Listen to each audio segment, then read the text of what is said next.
Few names are as intertwined with the opulence and intrigue of America's Gilded Age as the Astor family. Among its many storied members, William Waldorf Astor stood out for not only his vast wealth, but for his ambition to redefine luxury and his role in creating one of New York's most iconic landmarks, the Waldorf Astoria. Hi everyone, Ken here. Today we are uncovering the many mansions of William Waldorf Astor. Hit that subscribe button and let's explore this house. This video is brought to you in part by Victorian Society in America. More on them later. In 1848, William Waldorf Astor entered the world as the only child of John Jacob Astor III, one of the wealthiest men in America. His family owned vast tracts of land in New York, especially on Manhattan Island, where the population was growing exponentially. From an early age, William was groomed for greatness, receiving a world-class education in Germany and Italy under private tutors. By 1875, he had earned a law degree from Columbia Law School and briefly practiced law, though it quickly became apparent that his true inheritance lay not in legal prowess, but in managing the family's colossal fortune. The Astor family's wealth was matched only by its infighting, particularly the infamous feud between William and his aunt, Caroline Webster Skimmerhorn Astor, the self-styled queen of New York society. Caroline insisted on being the Mrs. Astor, a title she had wrestled from her sister-in-law, William's mother, years earlier. William, however, was determined that his wife, Mary, would claim the title, sparking a battle of social supremacy that escalated in ways neither could have foreseen. Upon inheriting his father's fortune in 1890, William embarked on a bold, and some might say spiteful venture.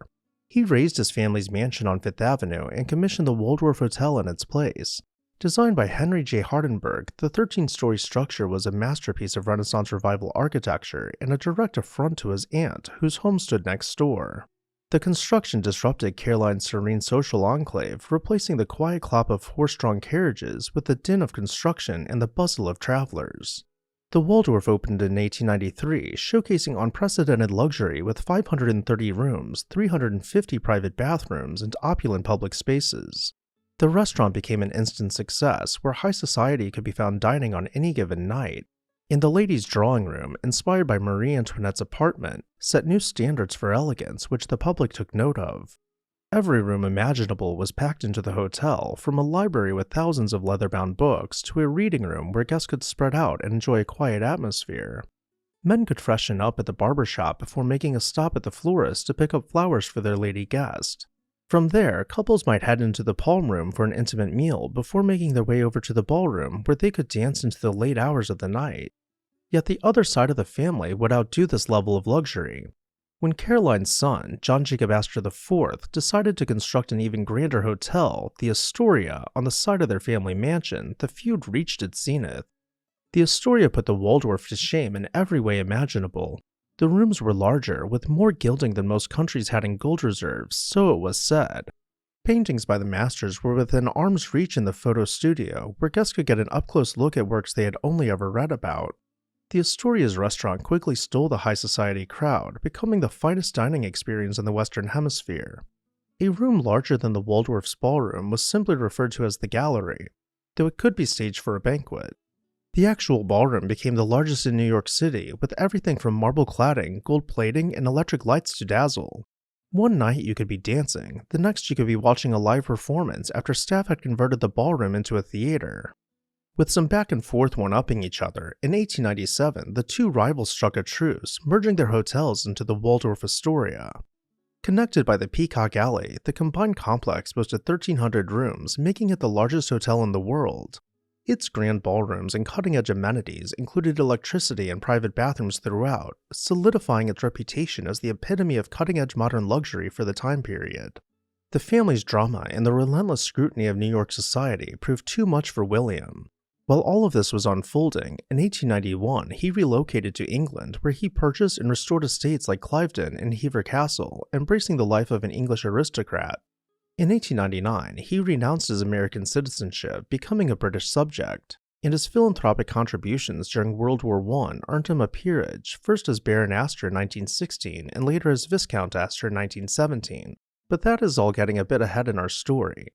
Before we head overseas and explore his many mansions, a quick word about the sponsor of today's video, Victorian Society in America. Are you captivated by historic architecture? Want to explore, learn, and dive even deeper into the past? With the Victorian Society in America, You'll have the chance to travel to American cities and tour stunning 19th century buildings, pursue learning through internationally acclaimed summer programs in American cities and abroad, including Chicago, Newport, and London to name a few. Additionally, members will enjoy a free subscription to 19th Century, the semi-annual publication packed with articles on art, architecture, preservation awards, and book reviews. Visit the website below in the video description and become part of the Victorian Society in America today. Thank you, Victorian Society in America, for sponsoring today's video. Now back to our tour. In 1890, Astor took his taste for grandeur to France, acquiring the Château de Brissac in the heart of the Loire Valley. This towering masterpiece of French architecture, steeped in nearly a millennium of history, offered Astor the perfect stage to blend European elegance with his uniquely American penchant for opulence. Originally built in the 11th century by the Counts of Anjou, Château de Brissac had weathered centuries of turmoil from the Hundred Years' War to the French Revolution. By the time Astor acquired it, the chateau had undergone numerous transformations, including a dramatic 17th century reconstruction which left it the tallest chateau in France, boasting 7 stories of Baroque magnificence. Mr. Astor, never one to leave well enough alone, embarked on an ambitious refurbishment aiming to restore the chateau to its full splendor while adding his personal flair.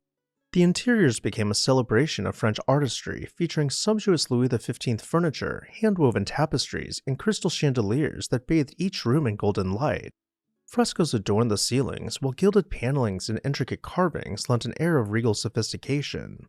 Though the chateau was admittedly more rustic than the life he had been accustomed to, it still provided him with every luxury he had grown up with.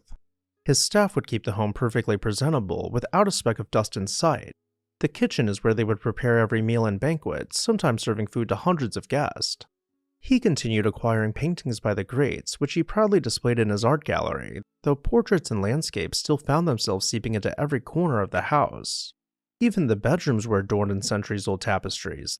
Though for as grand as Château de Brissac may be, it was only the start of his European architecture collection.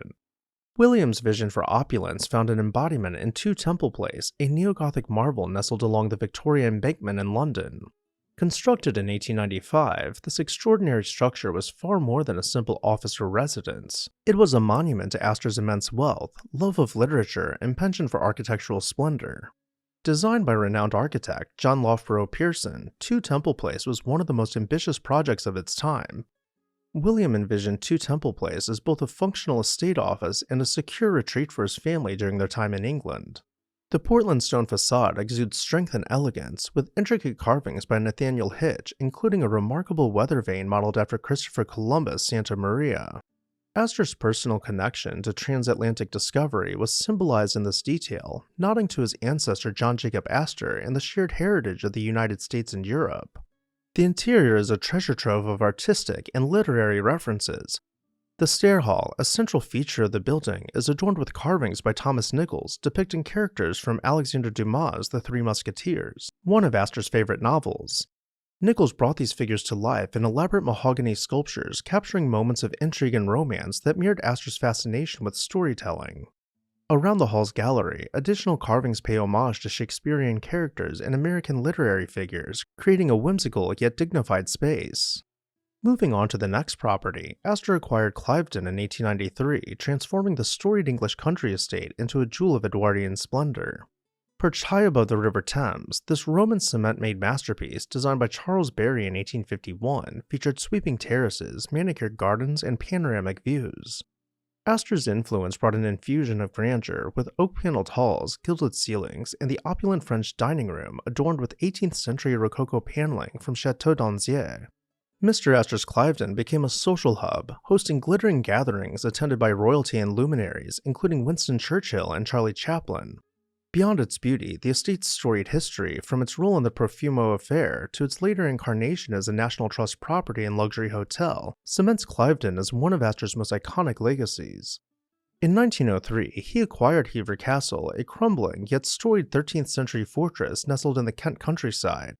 As the childhood home of Anne Boleyn, Hever carried immense historical weight, but centuries of neglect had left it in dire need of restoration. Astor, drawn to its romantic Tudor heritage, embarked on a monumental project to transform the castle into a personal sanctuary that paid homage to its illustrious past while elevating it to new heights of grandeur.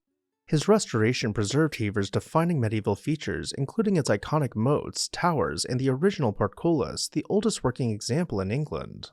He spared no expense in reimagining the castle as a Tudor-inspired retreat, meticulously filling its interiors with antique furniture, tapestries, intricately carved wooden panels, and artifacts that echoed the lives of its historic residents. Each room, from the grand halls to the cozy chambers, was designed to immerse visitors in a bygone era, blending authenticity with Astor's distinct Edwardian sensibilities. The dining room, though clad in dark wood paneling, was livened up by colorful tapestries and upholstery, and the drawing room was made to feel cozy, with low ceilings and overstuffed furniture arranged conversationally.